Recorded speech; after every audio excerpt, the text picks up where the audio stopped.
में नवरात्रि के पावन अवसर पर आज मैं लेकर आई हूँ नवरात्रि के चौथे दिन की कथा और पूजन विधि। आज हम दुर्गा माँ के चौथे स्वरूप माँ कूष्मांडा की आराधना करेंगे। आइए भक्ति भाव से सुनते हैं माता की कथा और पूजा विधि। प्राचीन काल की बात है, जब कुछ भी नहीं था, न सूर्य, न चंद्रमा, न आकाश, न पृथ्वी, केवल चारों ओर अंधकार और शून्यता थी। उस समय केवल एक आदि शक्ति ही विद्यमान थी। उस समय न कोई दिशा थी, न आकाश, न पृथ्वी, न कोई जीव जंतु और न ही कोई गति। उस समय केवल जो शक्ति विद्यमान थी वो थी आदि शक्ति माँ दुर्गा। माँ ने अपनी हल्की मंद मुस्कान से ब्रह्मांड की कल्पना की। तब उनके मुख से निकली हुई दिव्य ऊर्जा से चारों ओर प्रकाश फैल गया। उसी प्रकाश से सूर्य, ग्रह, नक्षत्र, आकाश, पृथ्वी और जीवों की उत्पत्ति हुई। इसी कारण इन्हें कूष्मांडा कहा गया, जिसमें कू का मतलब होता है छोटा, ऊष्मा यानी ऊर्जा और ताप, अंड का मतलब होता है ब्रह्मांड। यानी माता ने अपनी सूक्ष्म मुस्कान और ऊर्जा से इस ब्रह्मांड रूपी अंड का निर्माण किया। माँ कूष्मांडा की 8 भुजाएं हैं, इसलिए इन्हें अष्टभुजा देवी भी कहा जाता है।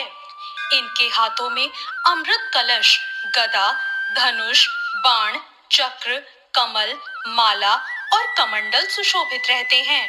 माता का वाहन सिंह है। माँ कूष्मांडा ने समस्त सृष्टि के छोटे से विशाल ब्रह्मांडीय अंड को जन्म दिया। ये समस्त ऊर्जा, समस्त प्रकाश, समस्त गर्मी और समस्त जीवन का स्रोत हैं। इन्हें मुस्कुराती हुई माता भी कहा जाता है। इन्हें बस मुस्कुराना होता है। बाद में इन्होंने समस्त ब्रह्मांड की रचना की और अपनी शक्ति को सूर्य के मंडल में स्थापित किया, जिससे ब्रह्मांड को प्रकाश और ऊष्मा प्रदान करने के लिए सूर्य को शक्ति प्राप्त हुई। प्रकाश की स्रोत के रूप में माँ कूष्मांडा को सूर्य देव, भगवान सूर्य का मार्गदर्शन करने वाली कहा जाता है। वे सूर्य के केंद्र में निवास करती हैं और उन्हीं की प्रभा से सूर्य प्रकाशित होता है। माता की पूजा के लिए नवरात्र के चौथे दिन प्रातःकाल स्नान करके स्वच्छ वस्त्र धारण करें। स्त्रियां लाल, पीला या नारंगी वस्त्र पहन सकती हैं।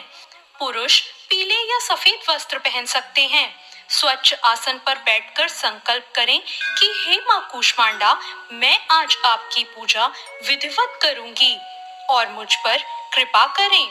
इसके बाद माँ की प्रतिमा या चित्र के सामने कलश को स्थापित करें। दीपक और धूप जलाएं, रोली, अक्षत, मौली और पुष्प अर्पित करें। माता को विशेषतः गेंदे या कमल के फूल प्रिय हैं। भोग के लिए माँ को कद्दू, जिसे कुमड़ा कहते हैं, उसे अर्पित करें। दूध से बनी मिठाइयाँ, मालपुए, हलवा, नारियल और गुड़ भी चढ़ाएं। माता के पूजन के लिए इन मंत्रों का जाप करें। माता का बीज मंत्र है ओम ऐं ह्रीं क्लीं चामुंडाय विच्चय और माता का पूजन मंत्र है ओम देवी कूष्मांडाय नमः। इस मंत्र का 108 बार जप करने से विशेष फल मिलता है। इस दिन दान करने का भी विशेष महत्व है। गरीबों को भोजन कराएं, फल, अनाज, वस्त्र और कुमड़े का दान करें। ब्राह्मण, गौ या कन्या को भोजन कराने से माता की कृपा कई गुना बढ़ जाती है। दोस्तों, माँ कूष्मांडा को कुमड़ा चढ़ाया जाता है, जो कि कद्दू होता है।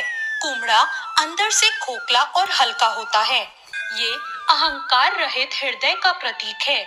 इसमें अनेक बीज होते हैं, जो कि संपन्नता और सृष्टि की वृद्धि का प्रतीक है। इसका उपयोग औषधि में भी होता है। ये स्वास्थ्य और आयु की वृद्धि का प्रतीक है। इसलिए जब भक्त माता को कुमड़ा अर्पित करते हैं, तो उसका अर्थ है, हे माँ, जैसे ये कुमड़ा खोखला है, वैसे ही हम भी अपना अहंकार शून्य करके आपको अर्पित कर रहे हैं। हमारी जीवन ऊर्जा आपकी ही देन है। माता को कुमड़ा अर्पित करने से भक्त को स्वास्थ्य, ऐश्वर्य और दीर्घ आयु मिलती है। ये एक भोग प्रसाद है जो सात्विक और शुद्ध रूप से चढ़ाया जाता है। कूष्मांडा माँ की पूजा करने से सभी रोग और भय नष्ट हो जाते हैं, जीवन में सुख समृद्धि और शांति आती है, आत्मिक बल और तेज में वृद्धि होती है, भक्तों का हृदय प्रकाश और ऊर्जा से भर जाता है। ये आध्यात्मिक साधकों के लिए शुद्धि और तपस्या की देवी हैं, जो हमारे सभी कर्मों को शुद्ध करने के लिए ऊष्मा और प्रकाश देती हैं। तो ये थी चौथे नवरात्र की पूजा विधि और कथा।